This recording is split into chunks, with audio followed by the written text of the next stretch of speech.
এই বিদ্যালয়ের মঙ্গল প্রদীপ প্রজ্বলন যিনি করলেন আমার অগ্রজ প্রতিম দাদা স্বপন সামন্ত, এই বিদ্যালয়ের বর্তমান পরিচালন সমিতির প্রধান।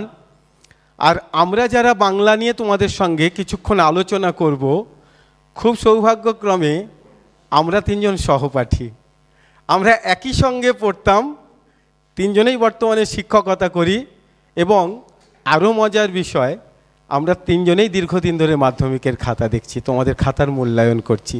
ওই জন্য বললাম আজকের সকালটা বেশ একদম অন্য রকম, একটু খুব সুন্দর একটা সকাল, খুব জীবনে হাতে গোনা এত সৌভাগ্যময় সকাল আমার মনে হয় খুব কম আসে।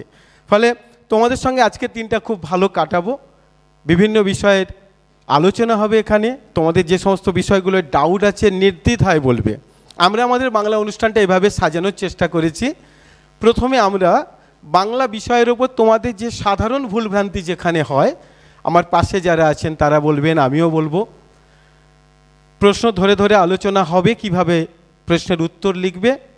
তারপর আমরা যাব তোমাদের কোথায় কোথায় সমস্যা আছে সেগুলো বলবে, আমরা উত্তর দেওয়ার চেষ্টা করব। তো আবারও বলি, প্রথমে পুরো আলোচনাটা শুনে নেবে, দীর্ঘদিনের খাতা দেখার অভিজ্ঞতা, কোথায় কোথায় তোমাদের ভুলভ্রান্তিগুলো হয় আমরা একটু পয়েন্ট আউট করার চেষ্টা করব, সেগুলোকে ওভারকাম কীভাবে করবে সে সম্পর্কেও তোমাদের কিছু সাজেশান দেব। তোমাদের হাতে গোনা আর 2 মাসও নেই, 1 মাস 26-27 দিন আছে। পরীক্ষার প্রস্তুতি আমি জানি মোটামুটিভাবে প্রায় সম্পূর্ণ, এবার শুধু আরও একটু ভালো কি করে করা যায়, প্রত্যেকটা সাবজেক্টের কোথায় যে সমস্ত জায়গায় ছোটোখাটো দুর্বলতাগুলো আছে সেগুলো কিভাবে তোমরা ওভারকাম করবে, আমাদের আলোচনা মূলত তার মধ্যেই সীমাবদ্ধ থাকবে। শুরুতেই একদম আমার বাঁ দিকে, আগেই বলেছি আমার সহপাঠী, আমার বন্ধু, অনন্তপুর সিদ্ধেশ্বরী হাই স্কুলের শিক্ষক মহাশয় শ্যামসুন্দর প্রামাণিক, তিনি আছেন। আর একদম আমার ডান দিকে আছেন চিন্ময়বাবু, মৌলা নেতাজি বিদ্যালয়ের শিক্ষক, আমরা পরস্পর সহপাঠী। আমি প্রথমেই তাদের দুজনের কাছে যাব, তারা তোমাদের উদ্দেশ্যে কিছু বলবেন। হ্যাঁ,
তাহলে বাংলা দিয়ে আমরা শুরু করি। এবং বাংলা পরীক্ষাটা যদি প্রথম দিন আমরা খুব আত্মবিশ্বাস সঙ্গে ভালো করে আসতে পারি, অন্য পরীক্ষাগুলো কিন্তু ভালো হবে। মর্নিং শোজ দ্য ডে, প্রথম পরীক্ষাটা খুব ভালো করতে হবে। আচ্ছা চিন্ময়বাবু, একটুখানি নিজের পরিচয় দিন, তোমাদের সম্পর্কে 2-4 কথা বলুন, তারপর আলোচনায় ফিরে আসবো। খুব বাধো বাধো ঠেকছে, আমরা কোনোদিন তো আপনি বলিনি পরস্পরকে, কিন্তু লাইভ হচ্ছে, তোমরা ছাত্ররা আছো, তো আমরা একদম খুব সাধারণ সম্বোধন করি, আমরা তুমিতেও থাকি না, আমরা একদম তুই তগারেই করি, কিন্তু আমরা ক্লাসমেট বলে।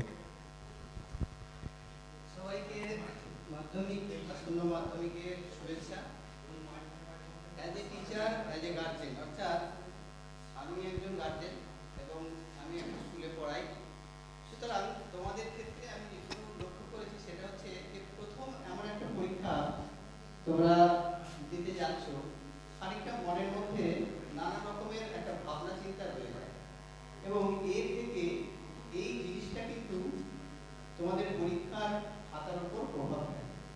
আমি প্রথমেই বলবো যে আমরা যে সময়ে পরীক্ষা দিয়েছি তখনের থেকে এখন কিন্তু তোমাদের ওই ভাবনাগুলোকে ওভারকাম করা অনেক জায়গা রয়েছে, সুতরাং ওই নিয়ে ভাবার কিছু বিষয় নেই। আমরা সরাসরি এই বাংলা বিষয়ের উপরে বা যে যে ধরনের তোমরা ভুলগুলো করো বা আরো কিভাবে আমরা পরীক্ষাটা ভালো দিতে পারি, সেই জিনিসটা কিন্তু আমরা একটুখানি সবাই মিলে একটু আলোচনা করে তোমাদের মধ্যে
যাবে না। আর ভুলে যাওয়া যাবে না যে আমি এই অংশটা শুধুমাত্র দাগ দিচ্ছি, সেটা করতে হবে। তো প্রথমেই যেটা বলি যে যখন গদ্য এবং পদ্য আমরা এমসিকিউ পেয়ে গেলাম, তারপরে যে পার্ট এসএকিউর পার্টটা, এই এসএকিউর পার্টে যখন 4-4-3 মানে প্রথম 4টে কোশ্চেন যে গদ্য থেকেই পড়বে এটা শিওর হয়ে যেতে হবে। ধরা যাক একটা কোশ্চেন তুমি পাচ্ছ না, 3টে পেরে গেছো, আগে ধরে নাও এই 3টে কোন কোন টপিক থেকে এসেছে। যদি জ্ঞানচক্ষু থেকে এসে যায়, আগে জ্ঞানচক্ষু বাদ হয়ে গেল। পথের দাবি থেকে এসছে, পথের দাবি বাদ হয়ে গেল। এবার যে কোশ্চেনটা পড়ে আছে দেখবে তোমার মাথায় এসে ঠেকবে একটা গদ্য থেকে আসতে পারে। এবার তুমি ওই সংক্ষিপ্ত বিষয়টা নিয়ে চিন্তা করো, তাহলে শিওর হয়ে যাবে। বুঝতে পারলাম আমি কি বললাম? যে 4টে কোশ্চেন যে আসছে তুমি আগে দেখে দেখে নাও কোন কোন টপিক থেকে পড়ছে। এক টপিক থেকে 2টো শর্ট কোশ্চেন পড়বে না, ওই টপিকটা তুমি আগে বেছে নাও। যদি বেছে নিতে পারো তাহলে তুমি শিওর হয়ে যাবে যে এখান থেকে পড়ছে। পদ্যর ক্ষেত্রে একই ব্যাপার। আর প্রবন্ধের ক্ষেত্রে আমাদের ছেলেমেয়েরা যেখানে বেশি ভুল করে আর কি, সেটা যে প্রবন্ধটা ঠিকঠাক করে না। বিশেষ করে ওই বিজ্ঞান বিষয়ক যেটি আছে, বাংলা ভাষায় বিজ্ঞান, সেটাতে একটু এড়িয়েই চলে ছেলেরা। যেহেতু আগেরটা পেয়ে গেছি তাও এখানে যাব না। কিন্তু শর্ট কোশ্চেনের ক্ষেত্রে খুব গুরুত্বপূর্ণটা 4টে কোশ্চেন পড়ে, প্রথম থেকে 2টো, দ্বিতীয় থেকে 2টো। এবং ছেলেমেয়েদের প্রায় 50% ছেলেমেয়ে ওখান থেকে একটা শর্ট কোশ্চেন বুঝতেও পারে না কোথা থেকে দিয়েছে। তারও একটা সোজা পদ্ধতি, যে 2টো যদি আমি হারিয়ে যা কালি কলম থেকে পড়ে যায়, আর একটা ওখান থেকে পড়ে গেছে মানে বাংলা ভাষায় বিজ্ঞান, তাহলে আর একটা কোথা থেকে পড়তে পারে, বাংলা ভাষায় বিজ্ঞান থেকেই পড়বে। সেটা ভেবেই কিন্তু আমাকে গুটি সাজাতে হবে। এটা যদি আমরা কোশ্চেন ওয়াইজ দেখি। এবার যদি বড় কোশ্চেনের দিকে চলে যাই, তোমরা অনেক সারা বছর খেটেছো, নাহলে এই জায়গায় আসতে পারতেনি। আমি শুনেছি যে এখানে আলোচনা করে বুঝেছি সব স্কুল থেকেই সম্ভবত প্রথম 10 জন এসেছো, তাই তো? সব স্কুল থেকেই সম্ভবত প্রথম 10 জন এসেছো। তা সারা বছর ধরে অনেক পড়াশোনা করেছো, কিন্তু এবার যে পড়াশোনাটা করতে হবে সেটা হচ্ছে সময় কম, কিছু কিছু বাদ দেওয়ার সময় এসে গেছে। যেমন বড় কোশ্চেনের পার্টটা যদি তুমি দেখো, 2024-এ বড় কোশ্চেনের পার্ট কোথা থেকে থেকে এসেছে। যে টপিক থেকে বড় কোশ্চেনের পার্ট এসেছে ওটা এবার ছেড়ে দাও, ধরে নাও বড় কোশ্চেনের পার্ট ওখান থেকে আর পড়বে না। আমার 22 বছর এই শিক্ষকতা জীবনে কিন্তু রিপিট হয়নি, ধরে নিতে পারো পড়বে না। এবার যদি বলে স্যার যদি পড়ে, তাহলে এতদিন কি পড়লে? যদি পড়ে তাহলে এতদিন যে পড়ে এসেছো সেখান থেকে উত্তর দেওয়ার চেষ্টা করবে। কিন্তু এই মুহূর্তে শেষের দিকে আমার মনে হয় পড়ার দরকার নেই। এবার চলে যাবো আমি যেটা সবচেয়ে গুরুত্বপূর্ণ, সেটা হচ্ছে ব্যাকরণের পার্ট। আমরা এমসিকিউ আর এসএকিউ যেদিকটা ধরি, তাতে সব যতই না বলি আমরা, হল ম্যানেজের একটা ব্যাপার থাকে, ভাই তুই একটা বলে দে, দে ভাই তুই একটা বলে দে, ভাই বলে দেবে। কিন্তু যখন ব্যাকরণের পার্ট আসবে, যাকে বলে শুয়ে পড়েছে, দেখবে গোটা রুমই শুয়ে পড়েছে, ওই 8টার মধ্যে 2টো আর পারছে না। ওখানটাই তোমাকে নিজেকেই করতে হবে এবং চেষ্টা করো যে ওখানে আই এম দ্য বস, ব্যাকরণ পার্টটা আমি যা করব সেটাই ঠিকঠাক, তবে গিয়ে তোমরা ঠিকঠাকভাবে এগিয়ে যেতে পারবে। আমি এতটা বললাম, এবার চিন্ময় কিছু বলবে আমি আশা করছি। আচ্ছা, তাহলে শ্যামবাবু কিন্তু খুব গুরুত্বপূর্ণ বিষয় কতগুলো পয়েন্ট আউট করেছেন। এই যে মাঝখানের সময়টা যেখানে আমাদের সাবজেক্টে পারফেকশন তৈরি করতে হবে, সেখানে উনি বলেছেন যে এখন একদম নোটবুকেতে মুখ গুজে থাকার সময় নয়, গদ্য পদ্য প্রবন্ধ যেগুলো আছে পড়ে নিতে হবে ভালো করে। দু একটা জায়গা, যে জায়গাগুলো কঠিন লাগে তোমাদের, সেই জায়গাগুলো আর একবার দেখো। স্যার একটা খুব গুরুত্বপূর্ণ প্রসঙ্গ বলেছেন যে কিছু কিছু শর্ট প্রশ্ন, এসএকিউ মানে 2-এর দাগের প্রশ্ন, 2-এর দাগে তো তোমাদের মোট 19টা প্রশ্ন লিখতে হয়। গল্প থেকে 4টে, কবিতা থেকে 4টে, প্রবন্ধ থেকে 3টে, ব্যাকরণ থেকে 8টা। প্রত্যেকটা দাগে কিন্তু একটা করে এক্সট্রা থাকে। গল্পে 5টা প্রশ্ন থাকবে, 4টে লিখতে হবে। খুব সৌভাগ্যক্রমে তোমাদের 5টা গল্পই পাঠ্য আছে। স্যার একটা দারুণ বিষয় তুলেছেন, আমি একটু মনে করিয়ে দিই। ধরে নাও তুমি গল্পের শর্ট প্রশ্নের উত্তর একটা বুঝতে পারছো না আমার কোথা থেকে পড়েছে, তাহলে তুমি দেখে নাও অন্য 4টে প্রশ্ন কোন গল্পগুলো থেকে পড়েছে। একটা গল্প থেকে 2টো শর্ট প্রশ্ন থাকবে না, তাহলে যেখান থেকে পড়েনি ওই প্রশ্নটা সেই গল্পের। কবিতার ক্ষেত্রে তোমাদের 7টা কবিতা পাঠ্য, 2টো প্রবন্ধ পাঠ্য, একটা নাটক পাঠ্য, এই তো 7টা কবিতা, 5টা গল্প, 2টো প্রবন্ধ, একটা নাটক। তাহলে কবিতায় 5টা প্রশ্ন পড়বে। তোমার একটা কবিতার লাইন যে মনে হচ্ছে যে এটা এই কবিতার বোধ হয়, তখন তুমি দেখে নাও ওই কবিতার আর কোনো শর্ট প্রশ্ন আছে কি না। যদি থাকে তাহলে ডেফিনেটলি ওটা ওই কবিতার নয়, যদি না থাকে মেবি এটা ওই কবিতার হতে পারে। এইভাবে তোমরা ঠিক করে নেবে। আর আমি তার সঙ্গে আরেকটা সাজেশন তোমাদের দেব, সেটা হচ্ছে যে অনেক টেস্ট পেপার বেরিয়ে গেছে, যে কোনো একটা ভালো টেস্ট পেপারের 8টা 10টা প্রশ্নপত্র সবগুলো করে নাও। বিশেষ করে এমসিকিউ এবং এসএকিউ যা আছে সেগুলো একদম প্রশ্নপত্রে দাগ দিয়ে রেডি করে রাখো। পরীক্ষার দিন সকালবেলায় পরীক্ষা হলে ঢোকার আগে ওইটা একবার শুধু উল্টে দেখে যাবে, তোমার তৈরি হয়ে যাবে। তার কারণ তোমাকে প্রথমে ঢুকেই 17টা এমসিকিউ 19টা এসএকিউর মুখোমুখি হতে হবে। 17, 19, 36 নাম্বার, ঠিক আছে? তো ওই 36 নাম্বার তুমি যেন খুব তাড়াতাড়ি করে নিতে পারো। আমরা পরে আসবো সেই উত্তরগুলো কীভাবে লিখবো, পরে আলোচনা করছি। কিন্তু তুমি পরীক্ষার হলে ঢোকার আগে একবার দেখে গেলে তোমার মেন্টাল সেটআপটা তৈরি হয়ে গেল। সব প্রশ্নগুলো তুমি দেখে নিলে, মাথার মধ্যে আছে, যাবে প্রশ্ন দেখবে, উত্তরটা লিখে নিতে পারবে। আমি বিস্তারিত আলোচনায় পরে যাচ্ছি, পাট পাট করে ঢুকবো। প্রথমে চিন্ময়বাবুর কাছে এবারে যাব। এমসিকিউর উত্তরগুলো কিভাবে লিখব সে সম্পর্কে উনি বলবেন তার মতামত। আমার দীর্ঘদিনের খাতা দেখার অভিজ্ঞতা থেকে তোমাদের একটু শেয়ার করব। আমরা জানি, আমরা যখন খাতা দেখি তার আগে ওরা একটা আমাদের নমুনা উত্তর দিয়ে দেয়, তাতে কিন্তু বিশেষ কিছু লেখা থাকে না, কিন্তু তবুও তোমরা যে উত্তরগুলো লিখবে তার একটা নির্দিষ্ট পয়েন্ট করে সেই জায়গাগুলো থাকে, সেগুলো আমি আসছি পরে। আমরা আলোচনার বিস্তারিত যাওয়ার আগে আমি বলছি যেটা, যে এমসিকিউতে তোমরা যে ভুলভ্রান্তিগুলো করো সেইগুলো নিয়ে একটু আমি কথা বলছি। এমসিকিউ পরিষ্কার পরিচ্ছন্নভাবে জায়গা নিয়ে উত্তরটা লিখবে। এটা বলার একটা কারণ যে অনেক সময় আমি প্রথমেই শুরু করেছিলাম যে প্রথম পরীক্ষা থাকে বাংলা, তোমাদের একটা মানসিক চাপ থাকে এবং সেই চাপে দেখা যায় যে তোমরা পরপর উত্তরগুলো লিখে যাচ্ছ। কখনো কখনো আবার যখন তোমরা রিভাইজ করো দেখা গেল তার মধ্যে একটি তোমার মনে পড়লো যে ভুল ভ্রান্তি হয়েছে।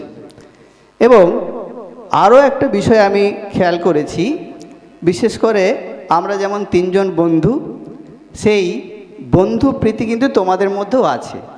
অনেক সময় দেখা যায় যে নিজের ঠিক উত্তরটা কেটে দিয়ে তুমি বন্ধুর কথা শুনে ভুল উত্তরটাকে নির্বাচন করো, এবং এইটা আমার মনে হয়, আমি ক্লাসরুমেই বলি, এটা পুরো ভাইরাসের মতো ছড়িয়ে পড়ে, এবং সেইটা যখন তোমাদের মানসিক মনের মধ্যে প্রবেশ করে তখন আর তোমাদের নিজের উত্তরটাকে কখনোই ঠিক বলে মনে হয় না। এই খাতা দেখার দীর্ঘ অভিজ্ঞতা থেকে আমি বলছি, এগুলো কিন্তু একেবারেই তোমরা বর্জন করবে। যদি মনে হয় যে আমার উত্তরটা ঠিক নেই, তাহলে সেই অ্যানসারটিকে ঠিক করার জন্য খানিকটা জায়গা রাখবে। ওই জন্যই বলছি, একেবারে ধীরে ধীরে জায়গা রেখে রেখে এমসিকিউগুলোর উত্তর করবে। অনেক সময় হয় যে হয়তো তুমি তাড়াতাড়ি করতে গিয়ে তোমাদের ওই ভুলভ্রান্তিগুলো হয়ে গেছে। এবার আসছি এসএ কিউর প্রসঙ্গে। এসএ কিউতে আমরা দেখব যে 1 নম্বর থাকবে এবং তাতে 20টি শব্দ লিখতে হবে। অনেক সময় দেখা যাচ্ছে যে এই এসএ কিউগুলো লিখতে লিখতে তোমরা উৎস নির্বাচন করে ফেলতেও পারো, আবার অনেক সময় সেই উৎস নির্বাচন করে উত্তরটি দিতে গেলে ওই ওয়ার্ড লিমিট অনেকটা ছাড়িয়ে যেতে পারে। এখানে আমি বলবো যে উৎস নির্বাচন, অর্থাৎ কোন গদ্য বা কোন গল্প থেকে বা কোন কবিতা থেকে পড়েছে, সেগুলো কিন্তু তোমরা একেবারে 3 নম্বরের যে মার্ক থাকে সেই জায়গা থেকে শুরু করবে। আবার কখনো মনে হলো যে আমার 1 নম্বরের কোশ্চেনে এটা উৎস দিয়েও আমার উত্তরটা দেওয়া যাবে, সেখানে দেবে, তাতে কোনো অসুবিধে নেই। কিন্তু দেখা যাবে যে ওয়ার লিমিটটাকে কিন্তু একটু খেয়াল রাখবে। অনেক সময় দেখা যায় যে এই ওয়ার্ড লিমিট, আমাদের যে নমুনা উত্তরের কথা আমি প্রথমে বললাম, যে 10% শিথিলযোগ্য, অর্থাৎ তোমার যদি 20টা হয়, তুমি বড়জোর 25টা পর্যন্ত আমরা ঠিক করব। অনেক সময় দেখেছি যে আমাকে বোঝাতে গিয়ে বা পরীক্ষার খাতায় বোঝাতে গিয়ে অনেকটা বড়, এটা কিন্তু করবে না। এটার প্রভাব পড়ে কোথায়? এটার প্রভাব পড়ে তোমাদের রচনা লেখাতে। সেই রচনায় যখন যাবে, সেখানে গিয়ে দেখবে যে সময়টা অনেকটা কমে আসে।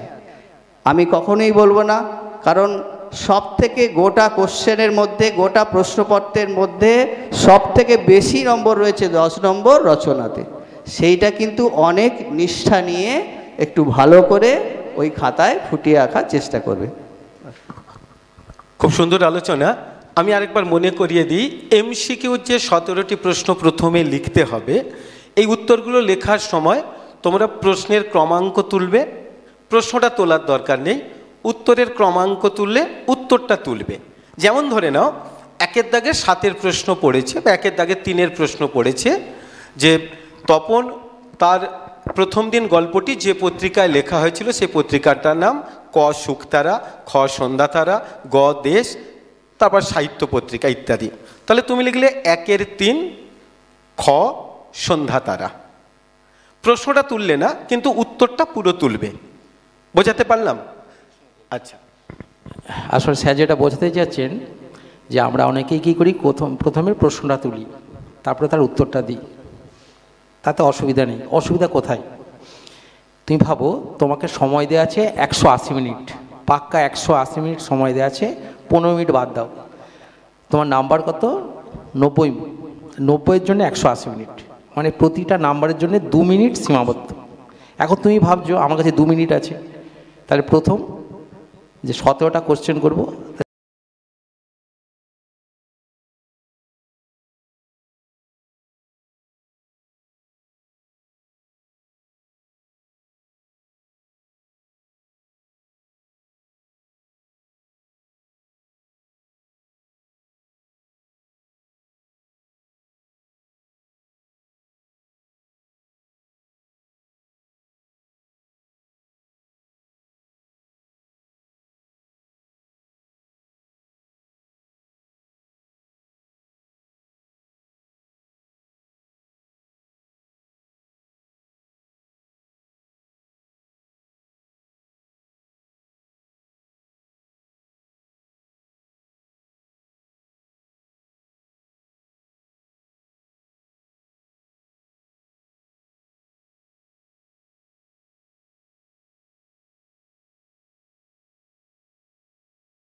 ওই 10 মিনিট তুমি কোথা থেকে পাবে? তাহলে কি করতে হয়, ওই যে প্রথম এমসিকিউ এসএকিউ ওখান থেকে আমার 10 থেকে 20 মিনিট বাঁচাতে হবে। এই জন্যেই স্যার যেমন বলেছেন যে উৎস লেখার কোনো প্রয়োজন নেই। তুমি হয়তো ভাবছো ছোট জিনিস, এটা তো 20টা শব্দ আসছে না, 8টা শব্দে কাজ হয়ে যাচ্ছে। আমার মনে হয় উত্তরটা ঠিক হলে 8টা শব্দই যথেষ্ট, তার জন্য বেশি কিছু দেওয়া দরকার নেই। প্রশ্নে কিন্তু লেখা থাকে অনধিক 20 শব্দে, মানে 20-র বেশি শব্দ ব্যবহার করা ডিসক্রেডিট, কিন্তু তুমি কম শব্দ ব্যবহার করতে পারো।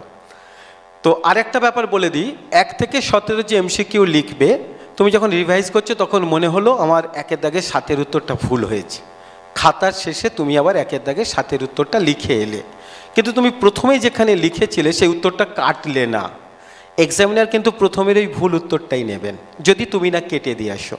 তুমি প্রথমে কেটে দিয়েছো, পরে আবার 1-এর দাগে 7-এর উত্তর লিখেছো, তোমার সেই উত্তরটা দেখবেন। অর্থাৎ একটা প্রশ্নের একাধিক জায়গায় উত্তর লিখলে এক্সামিনার প্রথম উত্তরটা দেখবেন। তাহলে যদি এমসিকিউ বা এসএকিউর কোনো একটা প্রশ্ন তোমার মনে হয়েছে ভুল, তাহলে যেখানে প্রথম লিখেছিলে সেই জায়গাটা কেটে শেষে দাগ নাম্বার দিয়ে তোমরা লিখবে। আরেকটা ব্যাপার স্যার বলেছিলেন, হ্যাঁ, আর বড় প্রশ্নের ক্ষেত্রে কিন্তু তুমি যেটা সবচেয়ে বেশি নম্বর পাচ্ছ, ধরে নাও 4-এর দাগের গল্প থেকে 2টো 5 নম্বরের প্রশ্ন লিখতে হবে, তুমি 4-এর ক লিখেছো, 1-এরটা লিখেছো, 4-এর 2-এরটাও লিখেছো, এক্সামিনার দুটোই দেখবেন, তুমি যেটাই বেশি নাম্বার পাবে সেইটা নেবেন, অন্যটা এক্সট্রা করবেন। যেটা বলার অর্থ সেটা হচ্ছে, ধরা যাক তোমার 5-এর দাগের কোশ্চেন তুমি দুটোই জানো না, এমন হতে পারে দুটোই মনের মতো হয়নি, লিখবো আমি, প্রথম 1-এরটা লিখে ফেললে, 1-এরটা লেখার পর মনে হচ্ছে ঠিক মনের মতো হলো না, আমি 2-এরটা লিখি। আমাদের যেটা সাধারণভাবে করি, প্রথমেই ওটা কেটে দিলাম, দিয়ে 2-এরটা লিখি। সবচেয়ে দুঃখজনক বিষয় হবে 2-এরটা লেখার পর বুঝতে পারবে 1-এরটা চেয়েও খারাপ হয়েছে, 1-এরটা চেয়েও খারাপ হয়েছে, তখন তো তুমি কেটে ফেলেছো, কাটবে না। বড় প্রশ্ন একবার লেখার পর যদি মনে হয় ঠিকঠাক হয়নি, আমি আরেকটা প্রশ্ন লিখবো, তুমি লিখে যাও, কাটার দায়িত্ব স্যারের, তোমাকে কিছু ভাবতে হবে না, এটুকু বলার। ঠিক আছে, তাহলে ছোট প্রশ্ন আমি একটা উত্তর 2 জায়গায় লিখবো না, বড় প্রশ্ন আমি অপশানাল উত্তরগুলো লিখতে পারি, যেটা বেশি পাবে সেটা গ্রহণযোগ্য। আচ্ছা, এসএকিউ নিয়ে উত্তর আলোচনা হচ্ছিল, 4, 4, 3 এবং 8, গল্প থেকে 4টে, কবিতা থেকে 4টে, প্রবন্ধ থেকে 3টে এবং ব্যাকরণ থেকে 8টা লিখতে হবে। আমার সাজেশান, স্যারেরা বলবেন তাদের মতামত, এক্ষেত্রে তোমরা 4টে নয়, গল্প থেকে 5টাই লেখো, কবিতা থেকে 5টা, প্রবন্ধ থেকে 4টে, এবং তোমার যে ব্যাকরণের 10টা প্রশ্ন থাকে 8টা লিখতে হয়, তুমি 10টাই লিখে আসবে। তার কারণ তোমার যদি একটা ভুল যায়, তাহলে ওই ভুলটাকে এক্সামিনার, আমরা যারা খাতা থেকে ভুলটাকে এক্সট্রা করি, ধরে নাও তুমি গল্পের 5টা প্রশ্ন লিখেছো, তোমার দ্বিতীয়টা ভুল গেছে, এক্সামিনার 1, 2, 3, 4 নেবেন না, তিনি 1, 3, 4, 5ই তখন দেবেন, 2-এরটা যেটা তোমার ভুল গেছে সেটা এক্সট্রা করে দেবেন। তাই এসএকিউ যে প্রশ্নগুলো আছে 24টা প্রশ্ন থাকে, দেখবে 5, 5, 4, 10, 5, 5, 10, প্রবন্ধ থেকে 4, 10, 4, 14, আর ব্যাকরণ থেকে 8টা করতে হয়, 10টা দেয়া থাকে, 24টা, তুমি 24টাই করবে। হয়তো তোমার একটু বেশি সময় যাচ্ছে, তুমি 5টা এক্সট্রা তোমাকে লিখতে হচ্ছে, কিন্তু তোমার যদি একটা আধটা ভুলভ্রান্তি হয়ে যায়, তাহলে কিন্তু তোমার ওই ভুলটাকে এক্সট্রা করে দিয়ে তুমি বেশি নাম্বার পাওয়ার একটা সুযোগ থাকে। ঠিক আছে, বোঝাতে পারলাম কি? ব্যাপারটা বোঝা গেল তো? বোঝা যাচ্ছে তো? আচ্ছা, এরপর যাব, অধিকাংশ ক্ষেত্রে আমাদের বাংলা প্রশ্নের উত্তর দেওয়ার ক্ষেত্রে একটা সমস্যা দেখা দেয়। আমাদের মনে অনেকের প্রশ্ন যে বানান ভুল করে ফেললে কি হবে। লজ্জা পাওয়ার কিছু নেই, ভয় পাওয়ারও কিছু নেই, আমাদেরও এখনও বানান ভুল হয়, তোমাদের থেকে একটু কম হয়। তো বানান ভুল হতে পারে, ধরে নাও কোথাও তুমি বয়ের শূন্যটা দিলে না, সেটা বানান ভুল নয়, সেটা মিস্টেক, তোমার শূন্যটা পড়েনি। ঠিক আছে, সকলে দন্তে স ক ল, কয়ের উড়িটা দিলেন, আমরা বুঝে যাই ও তাড়াতাড়ি করে পড়েনি, ওটা বানান ভুল নয়। কিন্তু কুজ্ঝটিকা বানান লিখতে গিয়ে তুমি ভুল করেছে, ওটা ভুল, ও বানানটা তুমি জানো না। মধুসূদন বানানে হস্য ই দীর্ঘইকার কোথায় হবে তুমি জানো না, এগুলো বানান ভুল। তো আমি চিন্ময় বাবুর কাছে যাব, বাংলা পরীক্ষার ক্ষেত্রে বানান ভুল কিভাবে প্রভাব ফেলে এবং সেগুলোকে ওভারকাম করার উপায় কি আমাদের। সরাসরি প্রসঙ্গে আসি। আমি একটু আগেই আমরা বলেছি যে তোমাদের 3 নম্বর কোশ্চেন থেকে উৎস নির্বাচন করতে হবে, অর্থাৎ কোথা থেকে দিয়েছে এবং কার লেখা। এইখানে আমরা দেখছি যে ছেলেমেয়েরা অনেক সময় তাড়াহুড়ো হতে পারে, বা অনেক সময় বন্ধুদের সঙ্গে কথা বলতে বলতে অনেক ভুলভ্রান্তি কিন্তু করে। নম্বর কোথায় কাটা যাবে না, যে গল্প বা যে কবিতা থেকে প্রশ্নটি এসেছে এবং সেই কবি বা লেখকের নাম, অর্থাৎ গল্প, কবিতা, প্রবন্ধের সঠিক বানান লিখতে হবে, আর তার সঙ্গে তাদের রচয়িতার যে নাম সেটাও সঠিক বানানো লিখতে হবে। আমাদের যে নমুনা উত্তরে দেওয়া থাকে যে এই জায়গায় কিন্তু আপনি নম্বর কাটতে পারেন। সুতরাং আমরা যেখানে যারা এসেছি তারা জানি যে আমি ছাত্রছাত্রীদের কাছে বলছি, তোমার খাতাটা তোমার আয়ত্তে, এক্সামিনার সেখানে দেখবেন এবং সেখানে তার অনুযায়ী নম্বর দেবে। কিন্তু আমার মনে হয়, যেহেতু আমি দীর্ঘদিন ধরে পড়াচ্ছি, খাতা তোমার আয়ত্তে থাকা দরুন তুমি এক্সামিনারের হাতে খাতা ছাড়বে না। সুতরাং জেনে যাবে যে কোন জায়গায় ভুল হচ্ছে। কবিতা হোক, গল্প হোক, সঠিক বানানো লিখতে হবে, তাদের রচয়িতার নাম সঠিক বানানো লিখতে হবে। এই জায়গায় কিন্তু আমাদের নম্বর কাটতে বলে, যে এই জায়গাগুলো যদি ছেলেমেয়েরা ভুল করে তাহলে আপনারা নম্বর কাটবেন। এটা মনে রাখবে, তাড়াহুড়োতে কিন্তু ওইগুলো ভুলভ্রান্তি করবে না। এবার একটা গুরুত্বপূর্ণ আলোচনা, কি ধরনের প্রশ্ন সিলেকশন করবো উত্তর নির্বাচনের ক্ষেত্রে। আমার একটা ব্যক্তিগত মতামত বলে দিই। তো তোমরা 3 এবং 5 নাম্বার, 3 নাম্বার, 4 নাম্বার, 5 নাম্বার, এই তো বড় প্রশ্ন। 3 নাম্বার, 4 নাম্বার, নাটক থেকে 4 নাম্বার, আর বড় উত্তর 5 নাম্বারের। সেই প্রশ্নগুলোই সিলেকশন করবে যে প্রশ্নগুলোয় পার্ট মার্ক বেশি আছে, কাটা কাটা নাম্বার। ধরে নাও আমি একটা প্রশ্ন দিয়ে দিলাম যে নদের চাঁদের চরিত্র আলোচনা করো, আর সেখানে একটা প্রশ্ন পড়লো, অমৃতের উত্তর আমাকে পাল্টে দিয়েছে। বক্তাকে অমৃত কি উত্তর দিয়েছিল, তা বক্তাকে কিভাবে পাল্টে দিয়েছে। এখানে 1, 1, 3, আর সেখানে একটা গোটা 5। তাহলে তোমরা পার্ট মার্ক যেগুলো আছে সেগুলো যদি সিলেকশন করো, তাহলে প্রত্যেকটা 1, 1 করে তুমি পেয়ে গেলে 3-এর মধ্যে 2 বা 2.5 ভালো উত্তর লিখলে 3ও পেতে পারো। তাহলে তোমার 4, 4.5, 5 পাওয়ার সম্ভাবনা থাকবে।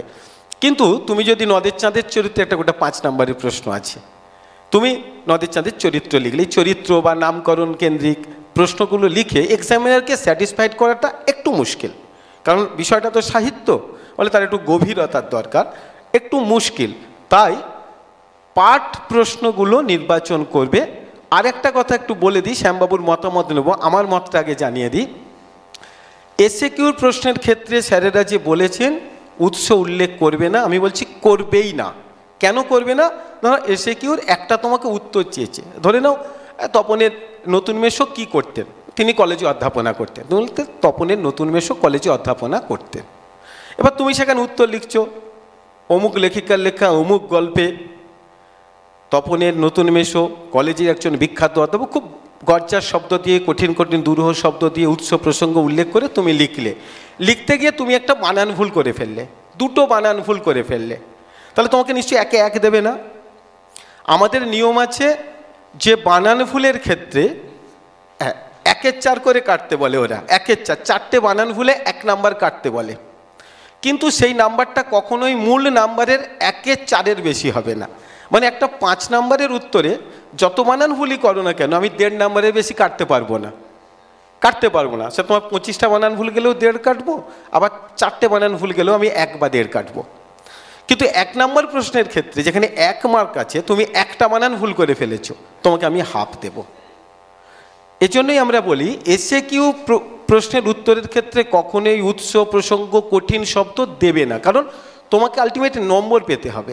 আমাদের বাংলায় এখন বলেই দেওয়া হয় একদম খুব কাব্যিক শব্দ, ভারী ভারী উপমা অলঙ্কার বর্জন করে সহজ সরল ভাষায় চলিত করতে তোমার মত, তোমার তথ্যভিত্তিক উত্তর প্রদান করতে হবে। ফলে ভারী ভারী শব্দ, ভালো উপমা প্রসঙ্গগুলো দিতে গিয়ে আমি বানান ভুল করে ফেললে কিন্তু আমার হয়তো একটু আমি পাণ্ডিত্য দেখাতে পারছি, কিন্তু আলটিমেট আমি নম্বরটা কম পাচ্ছি। দিনের শেষে তো আমার মার্কশিট কথা বলবে নাকি, তাই তো? আচ্ছা, এবার সরাসরি চলে যাব শ্যামবাবুর কাছে। প্রশ্নের ক্রম যেভাবে প্রশ্ন থাকে সেটাকে আমরা চেঞ্জ করব, নাকি যেমন প্রশ্ন দেওয়া আছে পরপর 1 থেকে 11 দাগের প্রশ্ন পরপর লিখে যাব? ক্রম চেঞ্জ করার দরকার আছে। চেঞ্জ যদি করি কোন কোন বিষয়ে আমাদের সাবধানতা অবলম্বন করতে হবে?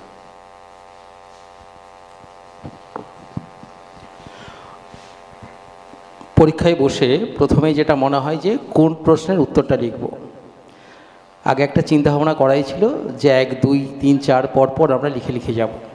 আমি কিন্তু সেরকমটা ভাবছি না, বা আমাদের শিক্ষক যারা আমরা খাতা দেখি আমরা কিন্তু সেরকম ভাবছি না।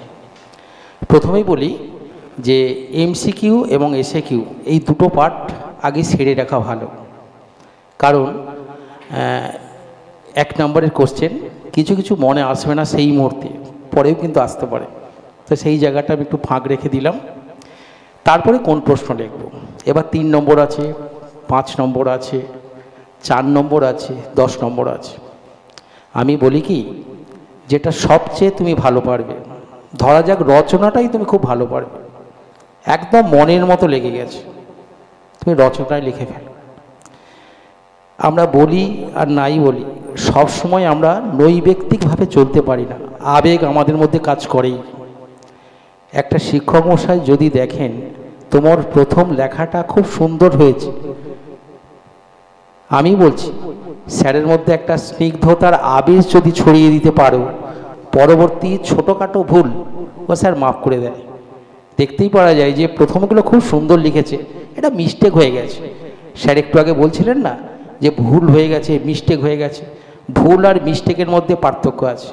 তুমি ক্লাস 10-এ পড়ো, তুমি একটা অঙ্ক করতে গেছো, 2 + 2 = 5 লিখে ফেলেছো, এটা ভুল নয়, এটা ভুল, কিন্তু স্যার বোঝে যায় যে এটা মিস্টেক।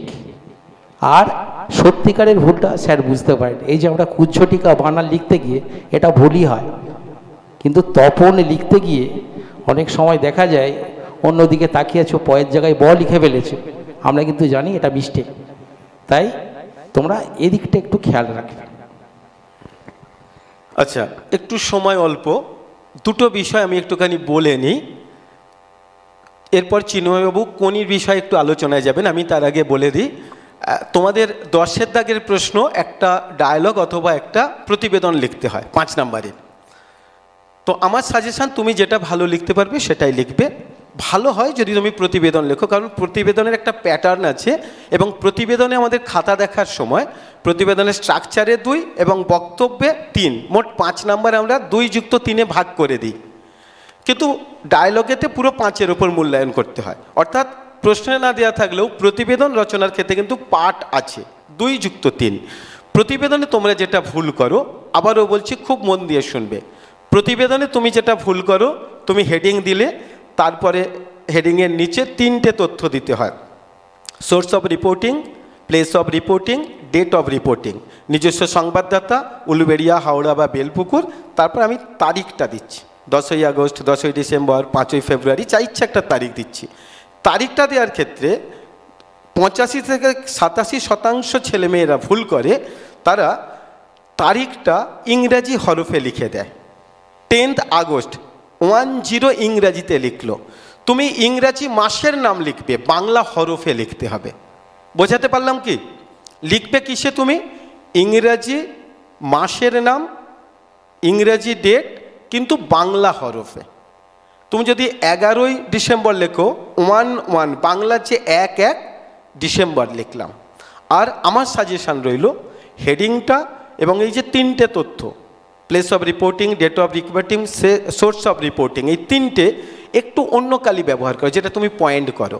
কারণ খবরের কাগজে দেখবে হেডিংটা এবং এই নিজস্ব সংবাদদাতা, তার জায়গার নাম, তারিখ, এগুলো একটু বোল্ড হরফে থাকে, মোটা হরফে। তুমি তো পরীক্ষার হলে বসে বসে দাগা বুলিয়ে বুলিয়ে মোটা করতে পারবে না হরফকে, সময় পাবে না অত। তাই আমি বলি যে পয়েন্টটা দিয়ে তুমি রচনার পয়েন্ট করবে, সেই কালিটা ইউজ করে তুমি হেডিংটা লেখো এবং নিজস্ব সংবাদদাতা অথবা বিশেষ সংবাদদাতা অথবা নিজের নাম, যেটা ইচ্ছা লিখতে পারো। তারপর জায়গার নাম দাও, তারপর তারিখটা দাও, কিন্তু বি কেয়ারফুল, তারিখটা ইংরাজি মাস, ইংরাজি তারিখ বাংলা হরফে দিতে হবে। আর বলে দিই, প্রবন্ধ যখন লিখবে, ধরে নাও তোমার জীবনের লক্ষ্য প্রবন্ধ পড়েছে, অনেক ছেলে লিখছে ওপরেতে তোমার জীবনের লক্ষ্য বলে সে বাকি রচনাটা লিখছে। একদম না, তোমার জীবনের লক্ষ্য মানে তুমি এক্সামিনারের জীবনের লক্ষ্য তো লিখছো না, তাহলে তোমাকে তো লিখতে হবে আমার জীবনের লক্ষ্য। এক্সামিনারের লক্ষ্য স্থির, সে তোমার মূল্যায়ন করবেন, তাই নয়? ফলে তোমার দেয়া থাকলে এটা আমার করতে হবে, মাথায় রাখবে। আর রচনা সবসময় পয়েন্ট ওয়াইজ লিখবে, তোমাদের অনুচ্ছেদ নয়, তোমাদের প্রবন্ধ রচনা বলে নির্ধারিত শব্দ, স্যার বলেছেন 10% শব্দ গ্রহণযোগ্য, বাড়াতে বা কমাতে পারো। প্রসঙ্গ এবং বিষয়ের মধ্যে থাকলে সেই 10টা 15 20ও হতে পারে। তুমি খুব প্রসঙ্গের মধ্যে থেকে বেশি শব্দ খরচ করে ফেলেছো, এক্সামিনার কিচ্ছু মনে করবেন না। কিন্তু প্রসঙ্গের বাইরে হনুমানের গন্ধমাদন পর্বত আনা না যেন হয়ে যায়, তোমাকে বিশল্যকরণী পয়েন্ট আউট করতে হবে, তাই তো? হনুমান গন্ধমাদন পর্বত নিয়ে চলে এসেছিল, বিশল্যকরণী চিন্ত না বলে, তাহলে তোমাকে কিন্তু বিশল্যকরণীটাই আনতে হবে। তাই উৎস এবং প্রসঙ্গের মধ্যে থেকে তুমি যদি কিছু শব্দ বেশি ব্যবহার করো, কিচ্ছু যায় আসে না। এবার স্যারের কাছে চলে যাব, তারপর তোমাদের প্রশ্ন উত্তর। আর বলে দিই, এই রচনার এই আলোচনার শেষে আমি প্রত্যেক বছর কিছু রচনা, কোনি থেকে কিছু প্রশ্ন, কিছু প্রতিবেদন এবং কিছু সংলাপ প্রত্যেকবারই দেয়া থাকে, এবারেও দিয়ে দেব। তোমরা ইউটিউব চ্যানেলে গেলে, কম্পন দাস ইউটিউব চ্যানেল সার্চ করলে এগুলো পেয়ে যাবে। আমি পরীক্ষার শেষে দিয়ে দেব, সরি এই আলোচনার শেষে দিয়ে দেব। এবার আসি, আমি আমার ছাত্রছাত্রীদের বিশেষ করে লক্ষ্য করেছি যে মতি নন্দীর কোনি একটা উপন্যাস, সেই কোনি থেকে মাত্র তোমাদের 10 নম্বরের উত্তর দিতে হবে। 2টি 5 নম্বরের উত্তর, 3টে থাকবে। এইটা অনেক ছাত্রছাত্রীদের কাছে একটা সমস্যার বিষয় যে অত বড় বইটা পড়ে আমার এই 5 নম্বর করে 2টো উত্তর দিতে হবে। এবং দেখা যায় কোনি যেভাবে লড়াই করেছিল, তোমরা কিন্তু সেইভাবে লড়াই অনেক সময় করো না। এক্ষেত্রে আমি বলবো যে এই কোনি গল্পটিকে তোমরা আশা করি পড়ে ফেলেছো, এবং সেটা মনে রাখার সুবিধার্থে আমার অভিজ্ঞতা থেকে বলছি যে ঘটনাগুলোকে পরপর মনে রাখো, ঘটনাগুলো কার পর কী ঘটেছিল সেইটা ভালো করে মনে রাখো। এবার আসছি যে কোনির যে উত্তর অনেক সময় তোমরা ভুলভ্রান্তি করো। সেখানে দেখা যায় যে কোনি থেকে কোনো একটি প্রশ্ন পড়েছে, সেখানে গিয়ে দেখছি যে কোনির দাদা, তার সম্পর্কে একটি ওয়ার্ড খরচ করতে হবে, তার নামটা, সেই নামটা তুমি ভুলে গেছো।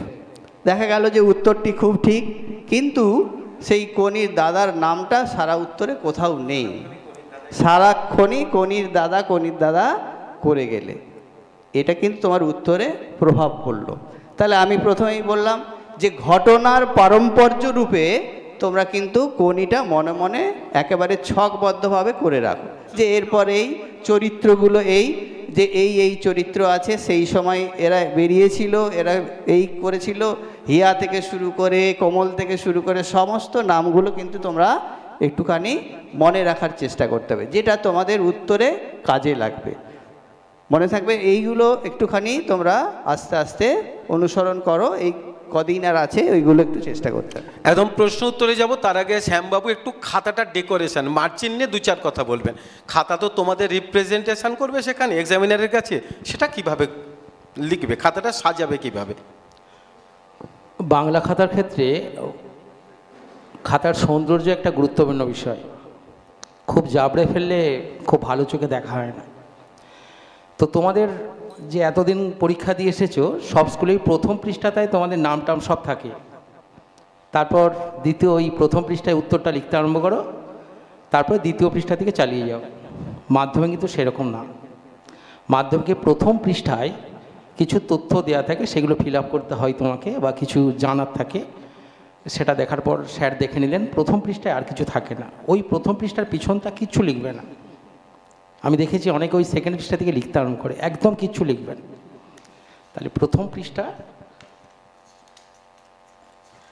এই পাতাটা লিখবো না, এটাই লিখবো না, এইখানটা আমার তথ্য সব ইংরেজিতে থাকবে, নাম, সাবজেক্ট, রেজিস্ট্রেশন, রোল নাম্বার, ইয়ার সব ইংরেজিতে লিখবে। Front page, front in cover এইখানে আমি লিখবো না, ওকে? তাহলে ফ্রন্ট পেজে আমি ইংরেজিতে সব লিখবো, আমার নাম, সাবজেক্ট, রেজিস্ট্রেশন, ইয়ার, রোল নাম্বার আলাদা করে যা যা আছে অ্যাডমিটে লিখলাম। লেখার পর পাতা উল্টালাম, এই পেজটা আমি লিখবো না, এই পেজ থেকে লেখা শুরু হবে। এবার যেটা বলার, আমরা সকলেই মার্জিন দিই, কোন দিকটা দিই? বাঁ দিকটা দিয়ে দিলাম, মাথার উপর দিয়ে দিলাম, দিয়ে বাদ বাকি এখান থেকে লিখতে আরম্ভ করলাম, শেষ ধারা অবধি লিখে দিচ্ছি। এটা একদম ভুল পদ্ধতি। যে মার্জিনটা আমার দেবো খাতার চারদিকেই যেন ওই মার্জিনটা থাকে, অর্থাৎ নিচের দিকেও থাকবে, ডান দিকেও থাকবে। বাংলা এবং অন্যান্য বিষয় সব জায়গাতে একটা বিশেষ জিনিস আছে, সেটা হচ্ছে নাম্বার কিন্তু একদিকে দেওয়া হয় না। তোমরা স্কুলে দেখে থাকবে বেশিরভাগ স্যারেরা ওই একদিকে নাম্বারটা দিয়ে আসে। মাধ্যমিকে কিন্তু এটা হয় না, মাধ্যমিকে ডান দিকে আগে নাম্বার দেওয়া হয়। যদি একটু প্রসেসে পার্থক্য আছে, বাংলার ক্ষেত্রে ডান দিকটা গোল করতে হয়, বাঁ দিকটা ছাড়া থাকে। বাদ বাকি অন্যান্য সব সাবজেক্ট ডান দিকটা ফাঁকা থাকে, বাঁ দিকটা গোল করতে হয়। তার মানে তোমার দুদিকটাতেই ফাঁকা জায়গা রাখতে হবে নাম্বার বসানোর জন্যে। যদি না রাখো তাহলে কি হবে? কিছুই হবে না। ওই স্যার যেখানে খুচখুচ জায়গা পাবে ওখানে নাম্বারটা বসিয়ে দিল, আর যোগ করার সময় ওটা চোখে পড়বে না। একটা দুটো যদি চোখে এড়িয়ে যায়, 2 নাম্বার 4 নাম্বার ভুল হয়ে যেতে পারে।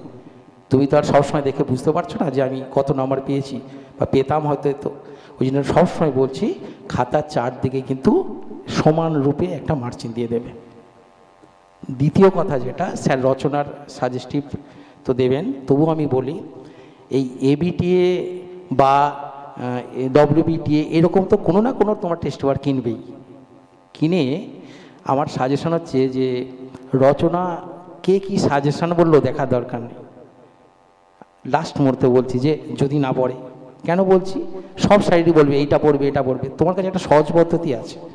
পদ্ধতিটা হচ্ছে, ধরা যাক 1 নম্বর যে প্রশ্নপত্রটা, তাতে তুমি 4টে আগে দেখে নিলে কী কী রচনা আছে, 1 2 3 4। পরের পৃষ্ঠাটা উল্টালে, পরের স্কুলটা উল্টালে, তাতে 4টে আছে। সেই 4টে কি এই 4টের সঙ্গে মিলছে? দেখা যাবে একটা মিলছে, বাদ বাকি 3টে মিলছে না। তাহলে যেটা মিলছে আগেরটার সঙ্গে মিলছে, ওর পাশে +1 দিয়ে দাও, মানে ওইটা দুবার হয়ে গেল। আবার 3 নম্বর স্কুলটা খুলবে, 3 নম্বরে দেখবে দুটো এই আগেরটার সঙ্গে মিলে যাচ্ছে, তার যেটাই মিলেছে +1 দিয়ে দাও, বাদ বাকি নিচে দাও। এইভাবে দেখবে তুমি 30টা রচনা হয়ে গেল। কিন্তু +1 দিয়ে দিয়ে দেখবে 10টা থেকে 12টা সবচেয়ে বেশিবার পড়েছে। অর্থাৎ যদি আমরা 15টা স্কুল দেখি, দেখা যাবে 10টা বা 12টা রচনা কমন হয়ে গেছে। ওই কমনগুলোতে বেশি জোর দাও, কারণ সব স্যারেরাই ভাবছেন এটা বেশি ইম্পর্টেন্ট। এবার তোমাদের প্রশ্ন, তারপর 2-4 কথা আমরা বলে শেষ করব। কি জানার আছে এই আলোচনা, এই প্রসঙ্গের বাইরে নতুন করে কিছু জিজ্ঞাসা থাকলে অবশ্যই বলো।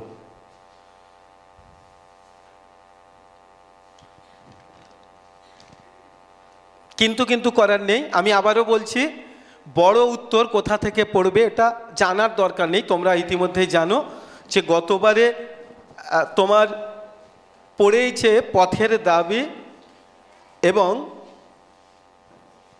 বহুরূপী থেকে, 2023-এ পড়েছে নদীর বিদ্রোহ এবং জ্ঞানচক্ষু থেকে, বড় 5 নম্বরের প্রশ্ন। ফলে তোমাদের বেলায় অদল বদল খুব ইম্পর্টেন্ট। অদল বদল থেকে নদীর বিদ্রোহ, জ্ঞানচক্ষু, এই 3টে থেকে বড় প্রশ্ন আসার সম্ভাবনা বেশি। কবিতার ক্ষেত্রে গতবারে পড়েছে আয় আরো বেঁধে বেঁধে থাকি এবং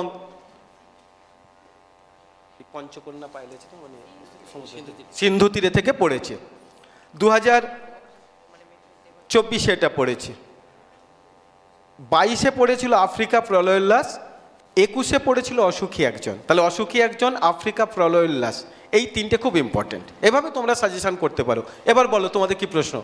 স্যার আমি বলছি কোমা কোটেশন দেওয়া, মানে কবিতার ক্ষেত্রে একটা দুটো দেওয়া ঠিক আছে, কিন্তু গদ্য বা বড় যে রচনাগুলোর ক্ষেত্রে সেগুলো কি দেওয়া একদম উচিত? বা মানে ধরুন আমার যেখানে লাইন মনে পড়ছে না, বা একদম কি মানে দেওয়াই মানে দিতেই হবে এরকম কোনো বাধ্যতামূলক আছে? আচ্ছা, তুমি বলছো যে কোটেশানগুলো ঠিকঠাক দিতে হবে কিনা, তাই তো? কোটেশন যদি দাও, ইনভার্টেড কমার মধ্যে যদি তুমি রাখো, তাহলে তোমাকে বইয়ে যেমন আছে তেমনই দিতে হবে। যদি না দিতে পারো, তুমি সেটা তোমার মতো করে গদ্য করে তুমি দাও, কোনো অসুবিধে নেই। তবে কোটেশন মার্কের তুমি যদি প্রশ্ন মানে উদ্ধৃতি চিহ্নের মধ্যে রাখো, তাহলে অ্যাজ ইট ইজ রাখতে হবে, পাল্টানো যাবে না। তবে কোটেশন একটু দিলে উত্তরের মান কিন্তু রিচ হয়, মানে উত্তরের মান একটু বৃদ্ধি পায়, আমরা খুশি হই। আচ্ছা, একটুখানি আমি বলে নিই এখানে।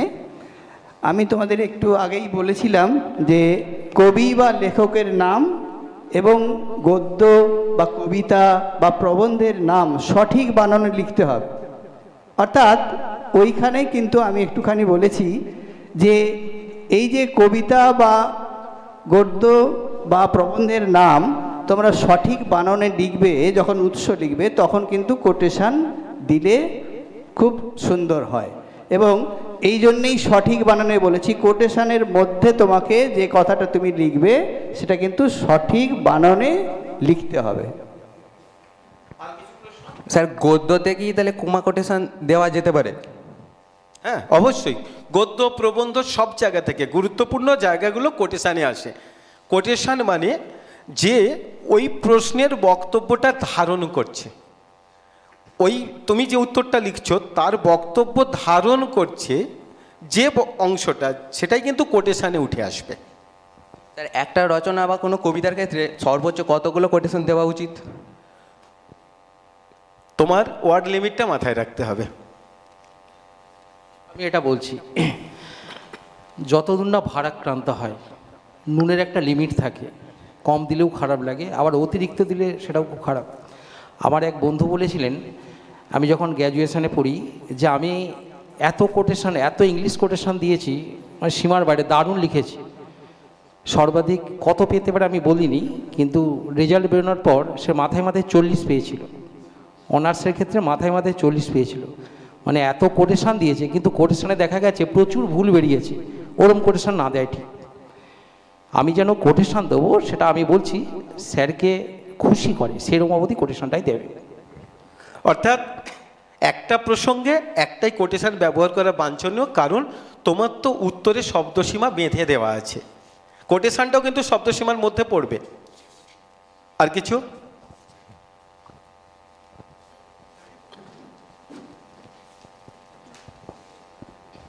নমস্কার স্যার, আমি বলতে চাইছি মাধ্যমিকের এই বোর্ড এক্সামে কি দুটো কালি কোনো মানে নাম্বারের এতে ম্যাটার করে? আরেকবার? দুটো কালির ব্যবহার, মানে পয়েন্ট একটা আমি কালিতে মার্ক করলাম আর একটা কালিতে যদি আমি অ্যান্সারটা লিখলাম, ওটা নাম্বারের ক্ষেত্রে কি কিছু ম্যাটার করে? একদম এর জন্য আলাদা কোনো নাম্বার নেই, এটা আমার চোখকে তৃপ্তি দেয়। আমি খাতা দেখছি, তোমার পয়েন্টগুলো একটা আলাদা কালিতে একটু আমার চোখে হাইলাইটস হলো, তুমি একই কালি ইউজ করে পুরো উত্তরটা লিখতে পারো, নাম্বারের কোনো প্রভাব পড়বে না। একটু অ্যাড করছি স্যার, কোনো মতেই লাল কালি এবং সবুজ কালি ব্যবহার করা যাবে না, ওটা এক্সামিনার এবং স্ক্রুটিনিয়ারদের জন্য। ব্ল্যাক অর ব্লু, এই দুটো তোমাদের জন্য। আর কারো প্রশ্ন আছে? স্যার, চরিত্র লেখার ক্ষেত্রে পয়েন্ট কতটা ভূমিকা পালন করে? মানে পয়েন্ট দেওয়া উচিত না পয়েন্ট না দিয়ে লিখব? এটা একটা খুবই ভালো কথা। অর্থাৎ আমার উদ্দেশ্য হচ্ছে চরিত্রটা তার বিশ্লেষণ করা, এবং যে পয়েন্টের কথা তোমরা বলছো সেটা হচ্ছে সেই চরিত্রের বৈশিষ্ট্য। সুতরাং কেউ যদি পয়েন্ট দিয়ে সেটাকে ব্যাখ্যা করে বা সেই গল্পের মধ্যে তার ওই চরিত্রটা কোথায় ফুটে উঠেছে, সেটা অনেক বেশি গ্রাহ্য এবং অনেক সুন্দর হবে উত্তরটা। অর্থাৎ পয়েন্ট দেওয়ার চেষ্টা করবে। আর কিছু? স্যার, প্রতিবেদনের ক্ষেত্রে আমরা এগুলো ব্যবহার করা কি যায়? একদম নয়, প্রতিবেদন নৈবর্তিক। কিন্তু তুমি রিপোর্টার, তুমি লিখছো না কিছু, তুমি ফিল্ডে গিয়ে যা তথ্য পাচ্ছ সেটাকে তুমি তুলে ধরবে, তুমি সাংবাদিক। কিন্তু একদম মানে একদম আমরা এটা নয়। এবং প্রতিবেদনে তুমি জানো 5টা তথ্য দিতে হয়, কি ঘটেছে, কোথায় ঘটেছে, কখন ঘটেছে, কেন ঘটেছে, ঘটনার পরবর্তী প্রতিক্রিয়া কী। এবং একজন রিপোর্টার যেভাবে ঘটনার মধ্যে না জড়িয়ে সে শুধু তথ্যটুকে তুলে আনে, তোমাকে প্রতিবেদন সেভাবেই লিখতে হবে। আর প্রশ্নে কখনো কখনো থাকে যে তোমাদের বিদ্যালয়ের কোনো অনুষ্ঠান, তোমাদের বিদ্যালয় বলে দিচ্ছে, তার মানে তুমি ছাত্র হিসাবে নয়, তুমি রিপোর্টার হিসাবে প্রতিবেদন লিখছো। তোমার প্লেসটা আইডেন্টিফাই করে দিচ্ছে তোমার বিদ্যালয়, কিন্তু তুমি রিপোর্টার, প্রতিবেদনে তুমি রিপোর্টার। সোজা কথায় তুমি দেখে যাচ্ছ, যদি বন্যার একটা পরিস্থিতি বলে তুমি দেখে যাচ্ছ, তুমিও বন্যার মধ্যে আছো ঠিকই, কিন্তু আমার কি প্রবলেম হচ্ছে এটা বলো, বিচার্য বিষয় না। তোমার কি মনে হচ্ছে অন্যদের নিয়ে সেটা, এটাকে নৈব্যক্তি ভাবে, মানে আমি সেখানে ইনভলভ নয়।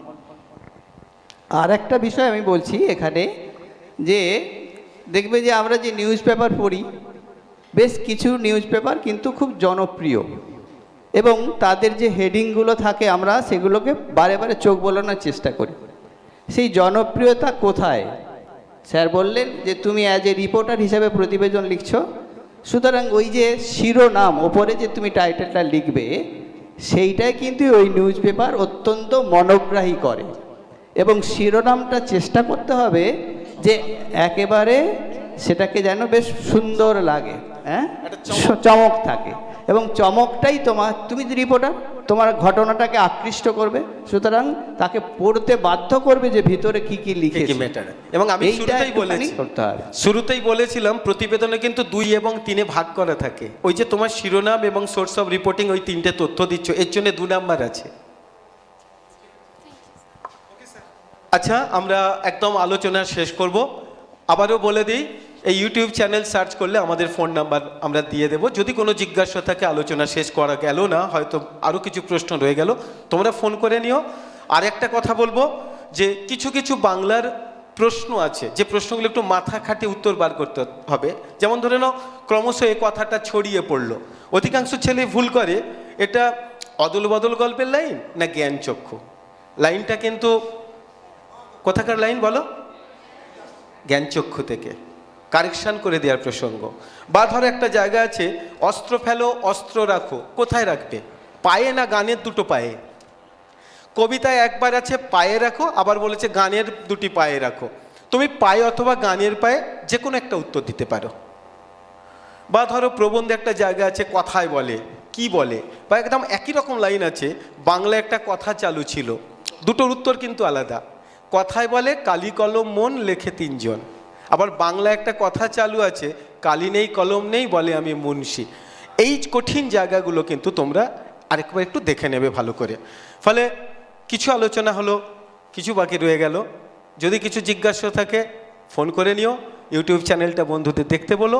যারা অনুষ্ঠান আয়োজন করেছেন, যারা আমাদেরকে বলার সুযোগ করে দিচ্ছেন, তাদের সবাইকে আবারও ধন্যবাদ জানাবো, এবং তোমাদেরকে বলবো যে কটা দিন আছে ফাইট কনি ফাইট। ওকে, সবাই ভালো থেকো, পরীক্ষা খুব ভালো হোক।